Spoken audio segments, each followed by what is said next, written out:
이제 느헤미야에서 이제 성벽 사람 율법이라는 제목으로 이제 두 번째 말씀을 전합니다. 느헤미야의 이야기가 흘러온 과정이었죠. 성벽을 세우고, 다음은 사람을 세우고, 그 다음에는 율법을 세우는 것입니다. 성벽은 물적인 토대죠. 사람은 인적인 토대라면 율법은 영적인 토대예요. 이것은 그 시대 이스라엘뿐만이 아니라 오늘의 이스라엘인 교회도 이제 마찬가지죠. 교회에도 물적인 토대가 있어야 되고, 인적인 토대가 있어야 되고, 또 영적인 토대가 있어야 돼요. 그런데 제일 중요한 건 뭐예요? 영적인 토대죠. 실은 이스라엘에서도 물적인 토대는 부족했습니다. 넉넉하지 않았기 때문이죠. 성벽도 작고 불안했어요. 그래서 그 불안한 성벽을 사람으로 채우죠. 그러나 역시 사람도 충분하진 않았어요. 숫자가 일단 적었고 그들이 가진 능력 자체도 적었습니다. 그럼에도 불구하고 그들은 자기들의 부족함, 이 물적인 토대의 부족함과 인적인 토대의 부족함들을 하나님께 의지하죠. 하나님, 우리가 부족해요. 우리는 가진 것도 없고 나 자신도 부족합니다. 그러나 하나님이 도와주시면 충분하죠. 하나님이 도와주시면 충분합니다. 나도 부족하고 내가 가진 것 없더라도 하나님이 도와주시면, 하나님이 함께 하시면 그때 우리는 강해지는 것이고, 그때 우리는 부족함이 없습니다. 그래서 우리는 하나님을 내 안에 모시기 위해서, 하나님을 우리 안에 모시기 위해서 영적인 토대가 필요한 거예요. 그것이 바로 믿음이죠. 율법을 세워가는 과정은 그들의 믿음을 세워가는 과정이고, 그들 안에, 그들의 공동체 안에 하나님을 세워가는 과정입니다. 이것은 오늘 우리의 가정도 마찬가지고 교회도 마찬가지죠. 하나님이 우리 교회에 서셔야 돼요. 내가 서면 하나님은 설 수 없습니다. 가정에서도 마찬가지고 일터에서도 마찬가지고 내 삶에서 내가 서고 내가 주도권을 가지고 내가 주인이 되어버리면 하나님은 내 종이나 해야 되지 어디 설 자리가 없죠. 하나님을 나의 혹은 우리의 중심에 세우고, 그리고 그 하나님의 인도하심을 따라가야 되는데, 그러려면 내게 믿음이 있어야 돼요. 믿음으로 나를 꺾고 하나님을 세워드려야 되는 거죠. 그래서 그 믿음을 담보하는 과정에서 가장 중요한 건 무엇이냐? 그것은 하나님의 말씀을 세우는 일이었습니다. 왜냐하면 그때까지 이스라엘 백성들 안에 열심도 있고 헌신도 있었는데 하나님의 말씀이 부족했어요. 그 말씀이 부족했다는 것은 오늘 우리가 읽은 초막절 이야기에서 알 수 있습니다. 초막절이라고 하는 것은 구약에서 하나님이 반드시 지켜야 할 절기 중에 하나로 정해 주셨는데 이제까지 그게 제대로 지켜진 적이 없었다라고 하는 거죠. 오늘 말씀에 보니까 여호수아 때로부터 이제까지예요. 여호수아 때는 언제예요? 이스라엘 백성들이 가나안에 정착할 때부터, 그때부터 나라가 멸망할 때까지, 멸망한 나라의 백성들이 포로로 잡혀갔다가 다시 돌아온 이후에도 하나님이 명령하신 바가 제대로 지켜지지 않았다라고 하는 거죠. 그래서 이제 이 에스라를 통해서 하나님의 말씀이 세워지기 시작하는데, 우리가 지난 시간에 이제 배웠던 것은 뭐예요? 백성들이 그 말씀을 너무 사모합니다. 말씀을 세우는 데 있어서 제일 중요한 건 뭐예요? 그 말씀을 사모하는 마음들이에요. 아무리 좋은 말씀을 여러분에게 드린다고 한들 여러분이 그 말씀을 들을 준비가 안 돼 있다면, 말씀 듣는 것을 싫어하고 세상에 그냥 재밌는 드라마 보기를 원한다거나 유튜브 쇼츠 보기를 원한다면 그 말씀이 들리겠어요? 아니죠. 먼저는 예수님이 말씀하신 것처럼 마음의 밭이 중요해요.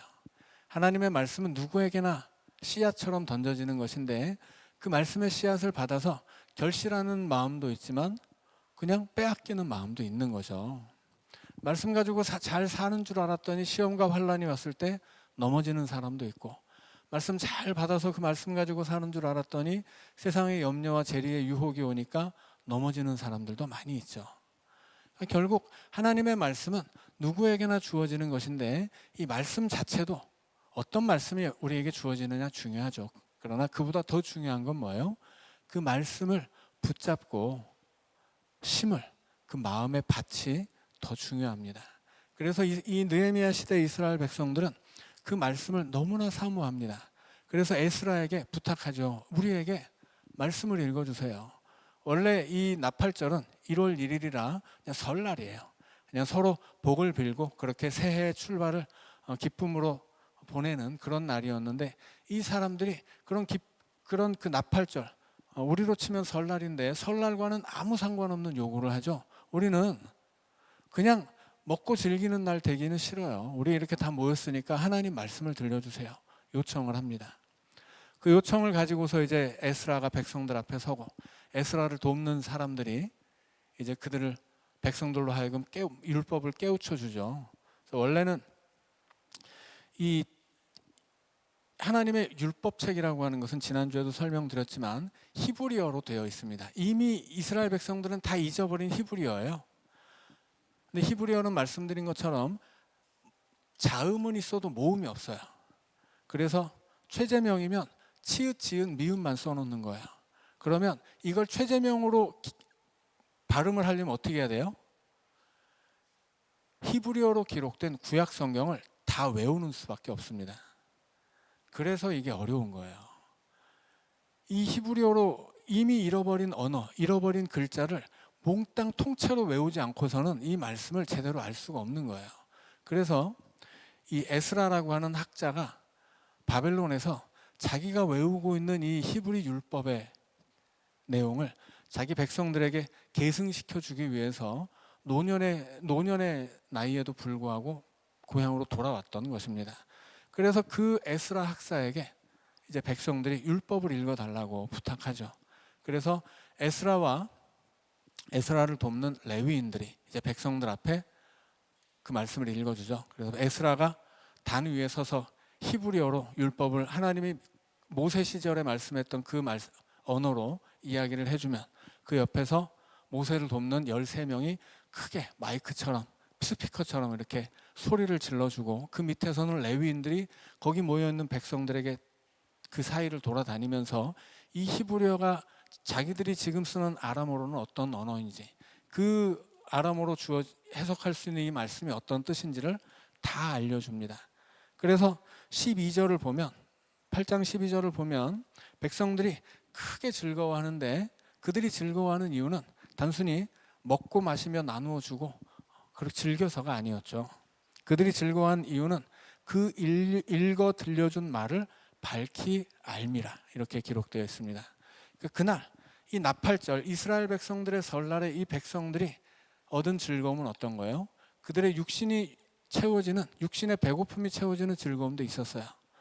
또 없는 사람들에게는 있는 사람들이 나누어 주었기 때문에 그것을 서로 나누고 받는 또 이 사랑의 즐거움도 있었습니다. 그러나 그보다 더 큰 그날의 근본적인 즐거움은 무엇이었냐면, 읽어 들려준 말을 밝히 아는 기쁨이었어요.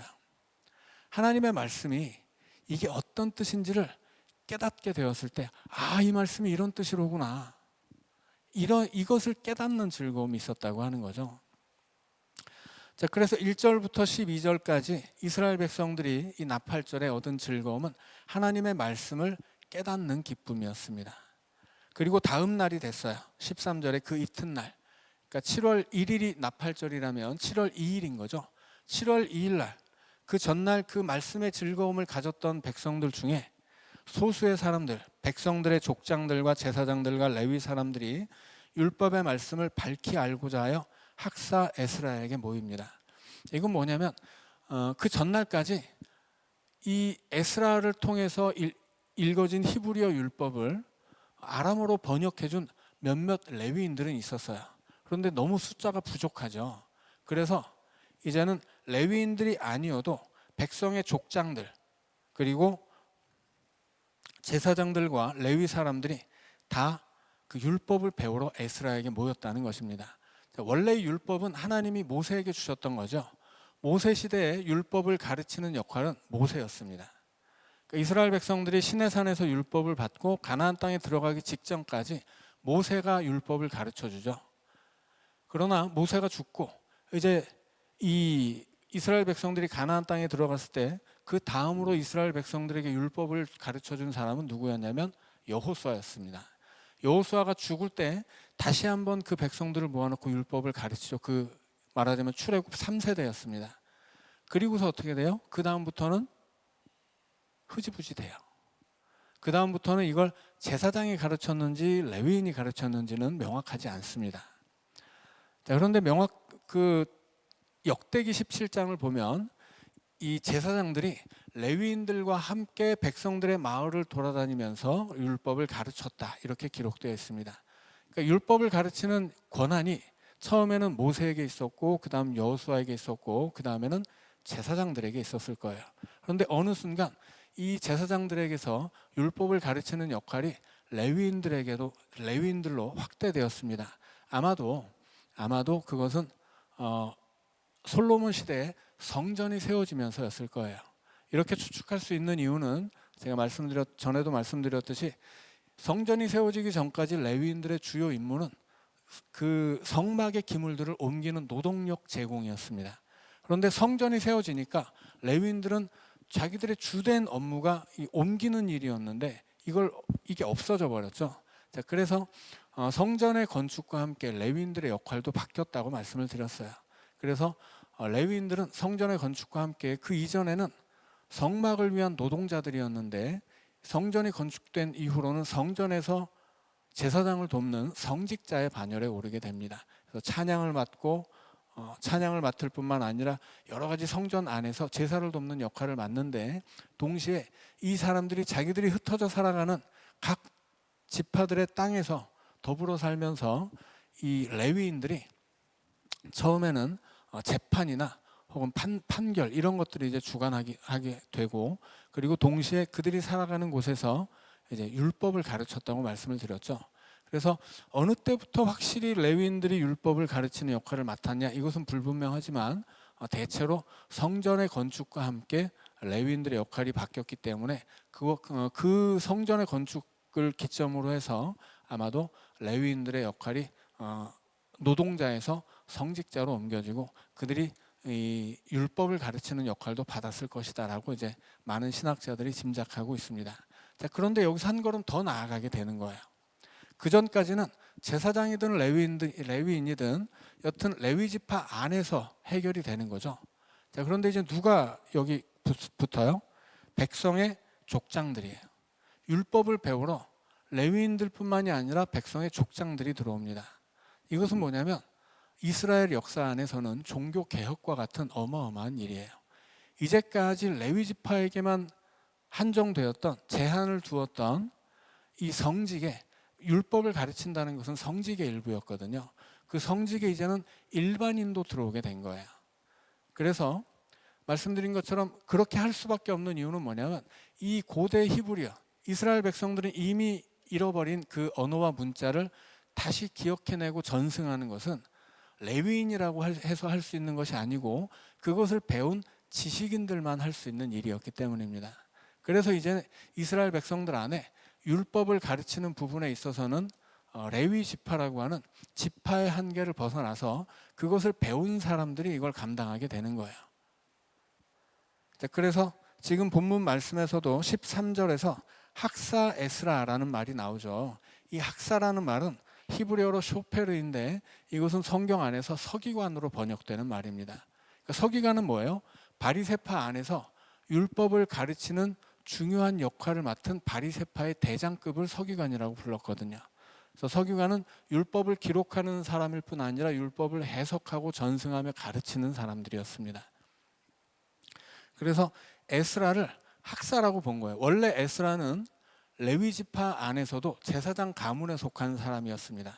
그러니까 이 에스라는 말하자면 제사장의 역할도 할 수 있었던 사람이에요. 그런데 그를 제사장이라고 부르지 않고 학사, 서기관이라고 부르는 것은 이제 이 에스라 시대부터는 더 이상은 율법을 배우고 가르치고 전승하는 역할이 레위인에게 머물지 않게 되었다는 뜻입니다. 그래서 예수님 시대의 바리새인들은 자기들 이 바리새파의 시조를 에스라라고 봐요. 그래서 우리는 에스라의 후예다 이렇게 생각하는 거죠. 자, 그래서 이전까지 율법을 레위인만이 가르쳤다면 이제부터는 율법은 지식인들이 가르치게 됩니다. 그래서 율법을 전문적으로 배운 사람들이 우리도 익히 많이 들어본 바 있는 랍비가 되는 거예요. 율법을 전문적으로 배운 사람들이 이제 어려서부터 율법 선생님에게 가서 율법을 배우고 이제 율법을 필사하는 것부터 시작해서 고대 히브리어를 배우고 그 고대 히브리어를 그대로 기록할 뿐 아니라 이것이 어떤 의미인지를 자기 세대에 맞게 이제 해석하기 시작하죠. 자, 그래서 이제 이스라엘 안에서는 율법의 계승자일 뿐 아니라 이들은 새로운 율법의 해석자들이에요. 자, 그래서 이제 그 이스라엘 역사 안에서 레위 지파를 넘어서는 율법의 지식인들층이 이제 형성되게 됩니다. 예수님 시대의 바리새파는 대략 역사 기록에 의하면 한 6천 명 정도였다고 합니다. 그러니까 이 율법을 다루는 지식인 계층이 다 합쳐도 6천 명이에요. 그 6천 명 안에서 서기관급의 인물들은 훨씬 적죠. 대체로 이 바리새파라고 할 때 바리새파에 소속된 바리새인들은 율법을 전문적으로 배우는 사람들일지언정 율법을 제대로 가르치기는 어려운 사람들이었어요. 율법을 가르치려면 고대 히브리어에 정통해야 되거든요. 그래서 고대 히브리어에 정통한 사람들이 서기관이고 그것을 배워서 수호하는 사람들이 바리새파였습니다. 그러니까 이 바리새파는 예수님 시대의 바리새파는 일반 백성들과 굉장히 구별되는 그 시대에도 6천 명밖에 없는 지식인들이었지만 그 안에서도 고대 히브리어를 아는 사람들은 거의 100명을 넘지 않았다고 봐요. 그래서 아주 소수의 서기관들이 이 고대 히브리어를 배워가지고 그것을 이제 계승하는 작업들을 했던 것입니다. 그런 일을 처음으로 했던 사람이 바로 이 에스라죠. 자, 그 에스라를 통해서 이 율법을 제대로 배우기를 원했던 사람들이 이제 그 이튿날 배우러 온 거예요. 근데 율법을 배우다 보니까 뭐가 나왔어요? 초막절이 나옵니다. 자, 초막절은 이스라엘 백성들이 출애굽한 이후에 이제 광야에서 살았던 것을 기억하게 하는 절기죠. 말하자면 초막절은 추수감사절이에요. 몇 번 설명드렸지만 이스라엘의 추수감사절은 2번 있죠. 그들은 곡식 농사와 과실 농사를 짓기 때문에 곡식, 그러니까 보리와 밀을 추수하고 지내는 추수감사절도 있고, 그 다음에 과실 농사, 올리브, 포도 이런 것들을 수확하고 지내는 추수감사절도 있습니다. 그래서 곡식 농사는 비가 내려야 되기 때문에 우기에 짓고요. 우기가 다 끝나고 이제 해가 쨍쨍하게 되면 건기에 과실 농사를 짓습니다. 이스라엘의 과실들은 비가 안 와야만 농사가 잘 되는 품종들이에요. 무화과, 포도, 올리브 이런 것들이 다 그렇거든요. 자, 그런데 특별히 과실 농사를 지을 때 그것이 끝난 시점에서 하나님 앞에 드리는 추수감사절이 초막절입니다. 이 초막절을 추수감사절을 굳이 초막절이라고 부르는 이유는 초막을 짓고 사는 기간이 일주일이기 때문이에요. 그래서 그날은 그 옛날에 이스라엘 백성들이 광야를 지나올 때 살았던 것처럼 광야에 무슨 집이 있겠어요? 천막을 지었겠죠. 근데 천막이라고 해도 되게 좋은 천막, 온전한 천막이 아니죠. 광야에서 40년 사는 동안에 부족했단 말이에요, 물자가. 그래서 그 시절에 이 광야에서 천막 짓고 살았던 것을 생각하면서 초막절이 되면 일주일 동안 초막을 짓고 살아야 됩니다. 근데 초막절이라는 것은 말씀드린 것처럼 추수감사절이라 1년 중에 가장 풍성한 때예요. 우리도 한가위에는 더도 말고 덜도 말고 한가위만 같아라 이런 얘기를 하죠. 왜냐하면 추수를 마친 때이기 때문에 제일 풍족한 때입니다.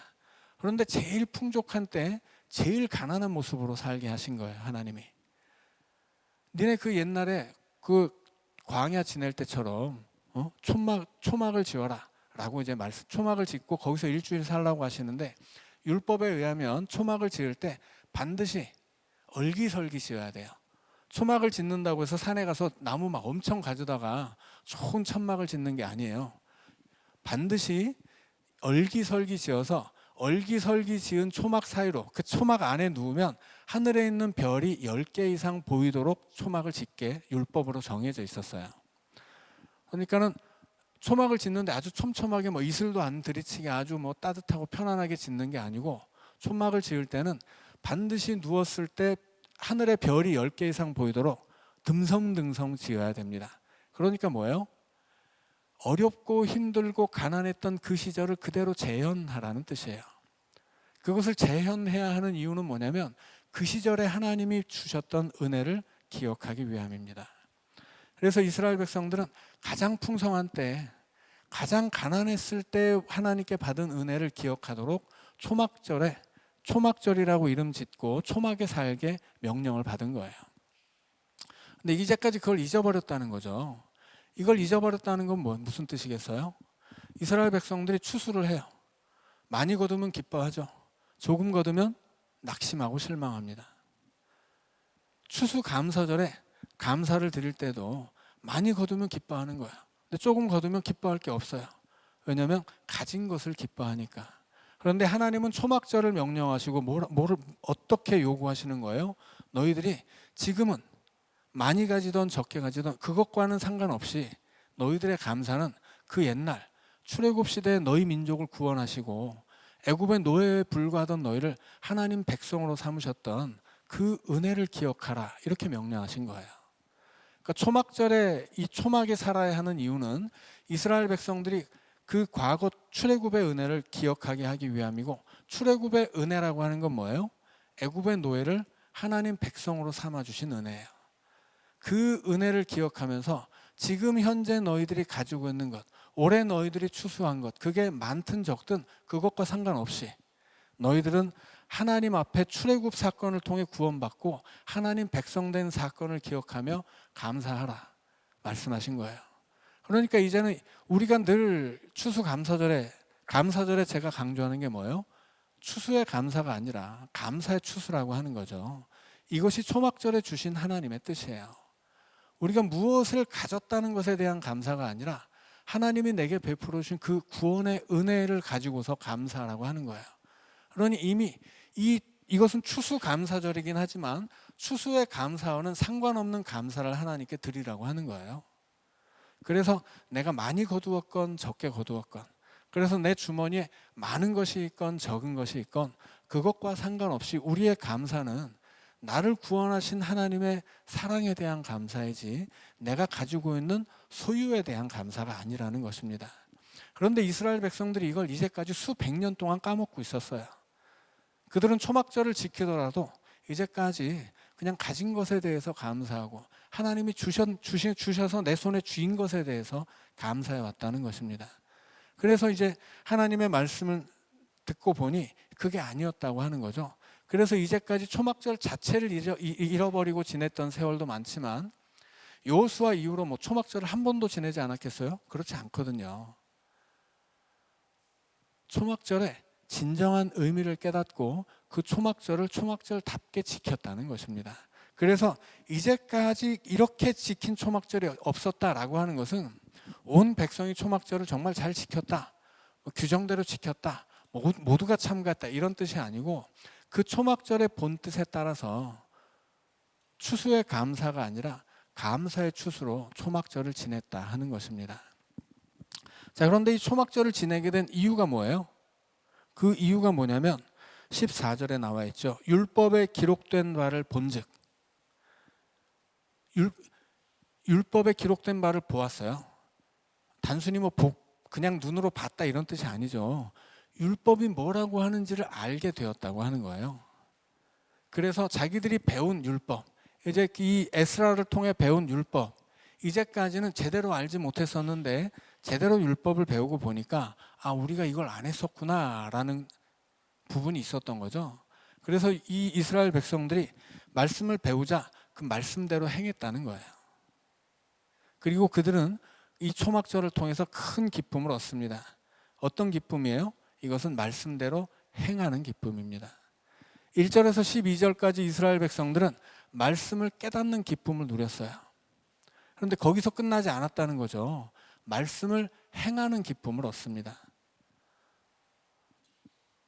어쩌면 우리 되게 많은 사람들이 설교에 대한 이야기를 많이 하죠. 많은 분들이 이제 목사님 설교에 은혜 받았습니다, 이런 얘기를 많이 하고, 또 어떤 목사님들을 칭찬할 때마다 대체로 한 90% 정도의 그 내용은 뭐냐면 목사님 설교 말씀이 너무 훌륭하십니다, 이런 이야기. 저뿐만이 아니라 어느 교회 목사님을 향해서 칭찬을 하든 그런 칭찬이 빠지지 않죠. 자, 그런데 우리가 그러니까 이제 우리가 그 설교 말씀에 은혜를 받는 분들은 많은 거예요. 그런데 그 말씀대로 살면서 내가 말씀대로 살기 때문에 얻는 기쁨도 누리는 사람이 몇이나 되겠느냐라고 이제 묻는다면, 나 자신은 내가 말씀대로 사는 기쁨을 얼마나 누리고 살았는가 물어봐야 되는 거죠. 우리는 하나님의 뜻이, 하나님의 말씀이 이런 뜻이로구나, 거기에 대해서 놀라고 거기에 대해서 은혜 받는 일들은 많아요. 그런데 거기서 한 걸음 더 나아가서, 정말 하나님의 말씀이 너무 은혜롭고 나에게 정말 너무 좋으니까 내가 이 말씀 그대로 살았습니다. 그래서 그 말씀대로 살면서 말씀대로 살았기 때문에 얻는 기쁨들이 내게 얼마나 있었냐라고 하는 거죠. 이스라엘 백성들은 이제 이스라엘 공동체 안에 말씀을 세워가는데, 첫 번째는 그 말씀을 사모하는 마음으로 출발하고, 그리고 그 말씀을 깨닫는 기쁨을 누립니다. 그리고 두 번째는 그 말씀을 실천하는 기쁨, 그 말씀대로 살아가는 기쁨을 얻는 거예요. 그래서 이 사람들이 초막절을 지키는데 여호수아 때부터 그때까지 이렇게 지킨 적은 없었다 라고 이야기할 정도로, 그들은 초막절을 지키는데 규정 자체를 그대로 지켰다라는 뜻은 아니라고 말씀드렸죠. 초막 짓는 것이 얼마나 어렵겠어요. 그건 쉬운 일이에요. 왜냐하면 애초에 그 초막은 얼기설기 짓게 되어 있었기 때문입니다. 진짜 중요한 것은 그 초막 안에 살면서 추수의 감사가 아니라 감사의 추수를 드리는 거예요. 그래서 하나님이 말씀하신 대로, 그 말씀을 주신 하나님의 뜻대로 내가 하나님 앞에 온전한 감사를 드릴 때, 그 하나님께 드리는 온전한 감사가 다시 나에게 기쁨이 되어 돌아왔다는 것입니다. 우리가 하나님 앞에 어떤 헌신을 할 때도 정말 하나님 앞에 내가 하나님을 위해서 이런 일을 하고 싶다라고 했을 때 그것이 나에게 다시 기쁨이 되어 돌아오죠. 그렇게 하나님의 말씀을 우리가 기뻐할 뿐 아니라 그 말씀을 따라 살아가는 그 삶의 기쁨을 얻는 우리가 될 수 있기를 원합니다. 그래서 이 이스라엘 백성들이 다시 이 공동체가 세워질 때 그 말씀을 사모하는 기쁨, 말씀을 듣는 기쁨, 그리고 말씀대로 살며 얻는 기쁨, 우리가 거기까지 나아갈 때, 그때 우리의 교회도, 또 이 한국의 교회도 다시 살아날 줄을 믿습니다. 우리 함께 기도하겠습니다.